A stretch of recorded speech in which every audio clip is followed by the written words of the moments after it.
জাতীয় ঐকমত্য কমিশন আবারও আনুপাতিক প্রতিনিধিত্বমূলক নির্বাচন পদ্ধতির ব্যাপারেই মতামত জানিয়েছে বাংলাদেশ জামায়াত ইসলামী। তারা প্রধানমন্ত্রী রাষ্ট্রপতির ক্ষমতা কাঠামোর বাইরে গিয়ে আলাদা একটি সাংবিধানিক কাউন্সিল গঠনের যে প্রস্তাব তাতেও মত দিয়েছে দলটি। কিন্তু এই আনুপাতিক নির্বাচন পদ্ধতি কবে থেকে কার্যকর চায় দলটি? সাম্প্রতিক সময়ে বিদেশি শক্তির সঙ্গে আতাতের যে সমালোচনা উঠেছে সে ব্যাপারে দলটির উত্তর কী? এসব নিয়ে আজকের ভোটের ট্রেন আপনার সঙ্গে আছি আমি আজহার লিমন। আজ ঐকমত্য কমিশনে বিশেষ করে সংবিধান সংস্কার কিংবা সংশোধনের ব্যাপারে মতামত দিয়েছে বাংলাদেশ জামায়াত ইসলামী। শুরুতেই চলুন এক নজরে দেখে নেওয়া যাক সেগুলোর উল্লেখযোগ্য দিকগুলো। আমরা দেখছি যে যেই মতামত দিয়েছে তার মধ্যে দেখা যায় যে ঐকমত্য কমিশনের 166টি প্রস্তাবের মধ্যে 77টির সঙ্গে একমত হয়েছে দলটি। একমত নয় 53টিতে, আংশিকভাবে একমত 36টিতে। মূলনীতির ক্ষেত্রে পঞ্চদশ সংশোধনী ফিরিয়ে আনার প্রস্তাব করেছে। বিশেষ করে তারা বলছে যে সংবিধানে বহুত্ববাদ যেই ঐকমত্য কমিশন যে প্রস্তাবের মূলনীতিতে যে বিষয়গুলো রয়েছে সেইখানে তারা বলছে যে সর্বশক্তিমান আল্লাহর উপর অবিচল আস্থা ও বিশ্বাস এটি ফিরিয়ে আনার প্রস্তাব তারা করছে। একাধিক পদ অধিকারের বিষয়ে যে প্রধানমন্ত্রী জেনে তিনি একই সঙ্গে সংসদ নেতা, প্রধানমন্ত্রী এবং একই সঙ্গে দলের প্রধান হতে পারবেন না। তারা এ ব্যাপারে বলেছে যে সর্বোচ্চ 2টি পদ তারা এখানে একজন সংসদ সদস্য বা প্রধানমন্ত্রী অধিকার করতে পারবেন। আর সংবিধানের যে 70 অনুচ্ছেদ নিয়ে যে আলোচনা সেখানে আছে যে অর্থ বিল ও আস্থা ভোট ব্যতীত সংসদ সদস্যরা দলের বিপক্ষে ভোট দিতে পারবে। এ ব্যাপারে জামাত একমত। আমরা দেখছি যে এর পরের যে কার্ডটি, আমরা একটু পরের কার্ডটিতে যাব, সেইখানে তারা বলছে যে জামাত জাতীয় সাংবিধানিক কাউন্সিল বা এনসিসি গঠনের যে প্রস্তাবটি আছে সেটার ব্যাপারে একমত। রাষ্ট্রপতি নির্বাচনে যে ইলেকটোরাল পদ্ধতি সেটির বিরোধিতা করেছে জামাত। তারা বলছে যে না, এই সংসদ সদস্যদের ভোটেই রাষ্ট্রপতি নির্বাচন হওয়াটাই যথার্থ হবে। তত্ত্বাবধায়ক সরকারের মেয়াদ 4 মাসের কথা তারা বলছে এবং 20 সদস্যের উপদেষ্টা পরিষদ হতে পারে এই ক্ষেত্রে জামাত বলছে। এবং এই ক্ষেত্রে সবশেষ যিনি প্রধান বিচারপতি যিনি পদত্যাগ করেছেন বা অবসরে গেছেন তিনি এই তত্ত্বাবধায়ক সরকার প্রধান হতে পারে। এভাবে তারা মতামত দিয়েছে। নিম্নকক্ষেই 300 আসনে আনুপাতিক প্রতিনিধিত্বমূলক নির্বাচন চায় জামাত। আর নিবন্ধন আইন বাতিল করার ক্ষেত্রেও তারা পরামর্শ দিয়েছে এই ঐকমত্য কমিশনে। আজকের এসব বিষয় নিয়ে আমরা আলোচনা করবেও। দেখছেন ভোটের ট্রেন। আজ আমাদের সঙ্গে যুক্ত আছেন বাংলাদেশ জামায়াত ইসলামীর সহকারী secretary general doctor AHM Hamidur Rahman Azad. Azad ভাই, আশা করি আপনি আমাদেরকে শুনতে পাচ্ছেন। কারিগরি ব্যাপার রয়েছে, আশা করি আপনি আমাদেরকে শুনতে পাচ্ছেন। আজাদ ভাই কি শুনতে পাচ্ছেন আমাদের? আজাদ ভাই, আপনাকে স্বাগত। আপনারা আজকে যে ঐকমত্য কমিশনে যে প্রস্তাবগুলো দিয়েছেন সেগুলো আপনি যুক্ত হবার আগেই আমরা দেখিয়েছি দর্শকদের, একটা হাইলাইটও দিয়েছেন গণমাধ্যমে, সেগুলো থেকেই আমরা দেখালাম যে আপনারা কী চান। সেখানে আমরা দেখলাম যে আপনারা এই জাতীয় নির্বাচনের 300 আসনে পিআর পদ্ধতি, আনুপাতিক প্রতিনিধিত্ব, এটা চাচ্ছেন। প্রশ্ন হলো যে এটা কি এই নির্বাচনে আপনারা চান কিনা। আরেকটা ব্যাপার বলি যে দ্বিকক্ষ বিশিষ্ট যে সংসদ গঠনের যে প্রস্তাব যেটা নিয়ে আলোচনা হচ্ছে সেখানে তো পিআরের কথা বলা হয়েছে উচ্চকক্ষে, মানে 100 আসন হবে উচ্চকক্ষে। তাহলে আপনারা কি সেটার সাথে একমত না?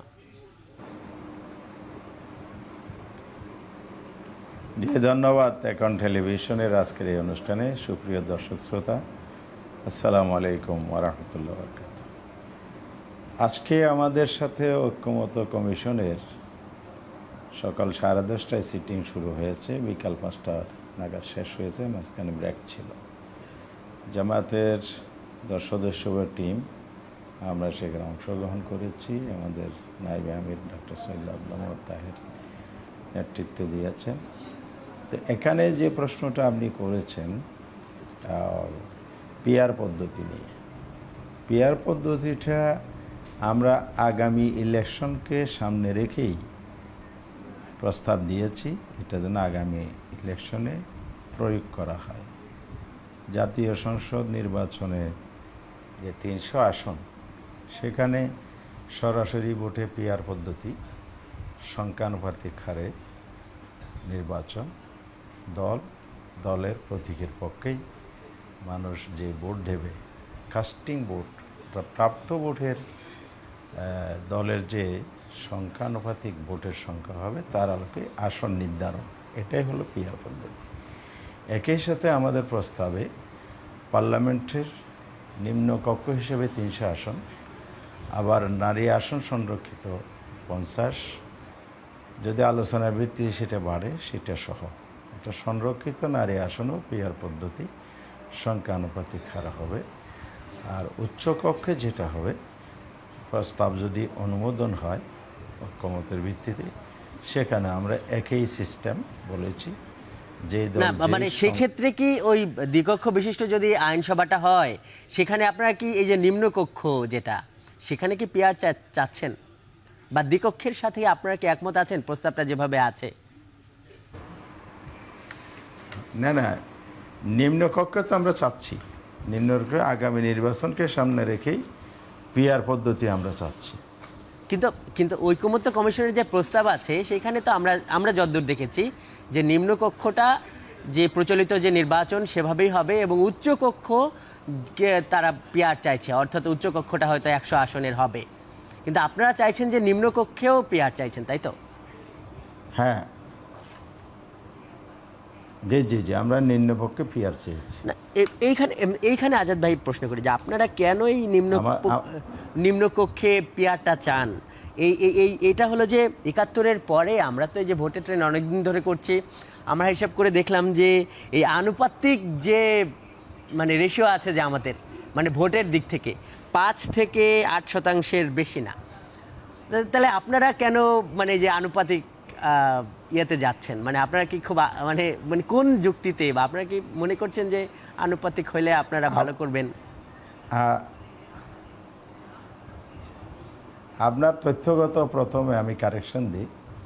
91-এর নির্বাচনে আমরা 10%-এর উপরে ভোট পেয়েছি, আর পরবর্তীকালে নির্বাচনগুলো হয়েছে জোট, সবখানে আমরা ইলেকশন করি নাই, যেখানে করেছি সেই পার্সেন্টেজে আপনি বলছেন।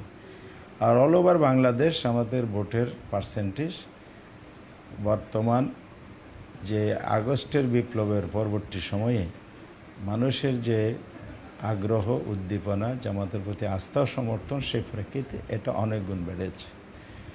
আর আমাদের কিবোর্ড বেড়েছে এটা নয়, আমরা দেশের জন্য একটা এমন সুন্দর পদ্ধতি চালু করতে চাই যেখানে নির্বাচনে যে অনিয়ম হয়, ডাকাতি হয়, কেন্দ্র দখল হয়, এখানে যে কালো টাকার সরাসরি হয়, এখানে যে বিভিন্ন ম্যানিপুলেশন হয়, এই অনিয়মগুলো বন্ধ হবে পিআর পদ্ধতি নাম্বার 1। এই যে আনুপাতিক নির্বাচন পদ্ধতি, এটা হলো কি ওই ধরেন কালো টাকার ছড়াছড়ি, অনিয়ম, কেন্দ্র দখল, এগুলো কমবে? মানে এটার সাথে ওইটার যুক্তিটা কি? হ্যাঁ, অবশ্যই কমবে, অবশ্যই কমবে, অবশ্যই কমবে। কেন কমবে? এখানে কোনো স্থানীয় আসন ভিত্তিক কোনো প্রার্থী থাকবে না, এখানে থাকবে দল এবং দলের প্রতীক। সেই কারণে এখানে দল যে ভোট পাবে সেখান থেকেই দল তার দলের কারা প্রতিনিধিত্ব করবে সংসদে তার তালিকা দেবে, সেই অনুযায়ী ইলেকশন কমিশন ওই দলের টোটাল নাম্বারটা চূড়ান্ত করবে, এভাবে পুরো পার্লামেন্টটা গঠিত হবে। তাহলে এটা ম্যান টু ম্যান যদি প্রতিদ্বন্দ্বী আসন ভিত্তিক হয়, সেখানেই এই প্রভাবটা বেশি পড়ে, অশুভ প্রভাব সেখানেই পড়ে। পিআর পদ্ধতির সুবিধা এটাই, দলভিত্তিক হওয়ার কারণে এখানে ব্যক্তি ইন্টারেস্ট থাকবে না, ফেয়ার ইলেকশন হবে। আপনারা এটা মনে করছেন? আজাদ ভাই আমাদের সঙ্গেই থাকুন, দর্শক দেখছেন ভোটের ট্রেন। জি আজাদ ভাই, আপনার সঙ্গে আমাদের কথা হচ্ছিল, যেটা হলো যে একটা তো বাস্তবতা আছে, মানে এই যে এই নির্বাচনের আগেই আপনারা পিআর চান, আবার যেভাবে আলোচনা হচ্ছে আপনারা নিম্নকক্ষেই পিআর চাচ্ছেন, মানে আনুপাতিক পদ্ধতিতে নির্বাচন চাচ্ছেন। মানে এখানে তো বিশেষ করে এই আপনাদের দীর্ঘদিনের মানে মিত্র বিএনপি এবং রাজনীতিতে বড় শক্তি, তারা তো এটা সরাসরি বিরোধিতা করছে যে না, তারা এটা চায় না। তাহলে তখন কি হবে? তখন আপনারা কোন পথে যাবেন? না, এখন গণতান্ত্রিক শাসন ব্যবস্থায় যে কোনো দল যে কোনো মত দিতে পারে, সেক্ষেত্রে মতদ্বৈততা থাকা স্বাভাবিক। আর ঐক্যমত কমিশন এই ঐক্যমত প্রতিষ্ঠার কাজটি করছে। সেক্ষেত্রে আমরা আশাবাদী এই সুন্দর পদ্ধতিটা সবাই গ্রহণ করবে এবং আমরা এক জায়গায় আসতে পারবো বলে আমাদের বিশ্বাস। আর ঐক্যমত কমিশন যেহেতু এ ব্যাপারে আন্তরিকভাবে চেষ্টা চালাচ্ছে আর দেশের জনগণ এই পদ্ধতিকে সাপোর্ট করছে, সুতরাং আমরা জনগণের জন্য কল্যাণকর পদ্ধতি হিসাবে এটা প্রস্তাব দিয়েছি, আমাদের দলের কল্যাণের জন্য নয়। এই জন্য এটা সকল দলের জন্যই এটা সুন্দর পদ্ধতি হবে। বিশেষ করে দল যদি পার্লামেন্টের মেম্বার ঠিক করে দেয় তাহলে এখানে কম্পারেটিভলি যারা কনফিডেন্ট পার্লামেন্টে রোল করতে পারবে তাদেরকে বাছাই করাই স্বাভাবিক। আবার বিভিন্ন দল আরও আছে, মেজর পার্টি এবং ইন জেনারেলি ইসলামী দল, আরও অনেক দল আছে, সব দলের প্রতিনিধিত্ব করার একটা সুযোগ মিলবে, সুযোগ পাবে। আজাদ ভাই, কিন্তু এখানে কিন্তু একটা মানে ভিন্ন ধরনেরও কিন্তু এখানে আলাদা আর একটা সমালোচনা কিন্তু রাখা হচ্ছে। আজাদ ভাই, সে প্রশ্নটাও করি যে এই পদ্ধতি যদি চলে বা এই আনুপাতিক পদ্ধতি যদি আসে, সেখানে মানে আওয়ামী লীগ সব থেকে বেশি লাভবান হতে পারে, এই ধরনের একটা সমালোচনা, এই ধরনের একটা অভিযোগ বা আলোচনা কিন্তু আছে।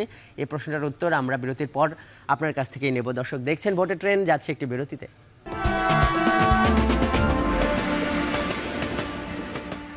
বিরতির পর স্বাগত। দর্শক দেখছেন ভোটের ট্রেন। আজাদ ভাই, আমরা অনুষ্ঠানের একদম শেষ প্রান্তে আছি। আনুপাতিক নির্বাচন নিয়ে যে কথাটা আলোচনা আছে যে এই পদ্ধতি হলে আওয়ামী লীগ সব থেকে বেশি লাভবান হবে, আপনারা কি সেটা মনে করেন কিনা? আরেকটু সমালোচনা করি যে আপনাদের দলে কি আসলে এই সমালোচনাটা করা যায়? মানে গণতন্ত্রের আমরা নানা ধরনের সংস্কার চাচ্ছি, আপনাদের দলে কতটা গণতন্ত্র আছে? বিশেষ করে এই যে একটা সিন্ডিকেটের কথাও কিন্তু এখন আলোচনা আসছে যে আপনাদের দলের মধ্যে একটা সিন্ডিকেট আছে, যে না তারা নেতা নির্বাচন করে। আরেকটা ব্যাপার একসাথে করে রাখি, যেহেতু আমাদের সময় কম, সেটা হলো যে সামাজিক যোগাযোগ মাধ্যমে যে আলোচনাগুলো আসে সেগুলো তো আমরা এড়িয়ে যেতে পারি না। যে জামাত কি ভারতের সঙ্গে এখন গাঁটছড়া বাঁধছে? মানে জামাতকে তো রাজনীতির মাঠে এক ধরনের ভারত বিরোধী দল হিসেবে দেখা হতো। ছোট করে যদি উত্তর দেন আজাদ ভাই। অনেকগুলো প্রশ্ন করে ফেললেন। জি, প্রথম কথা হচ্ছে পিআর পদ্ধতিটা কে বেনিফিটেড হবে না হবে সে উদ্দেশ্যে আমরা করছি না।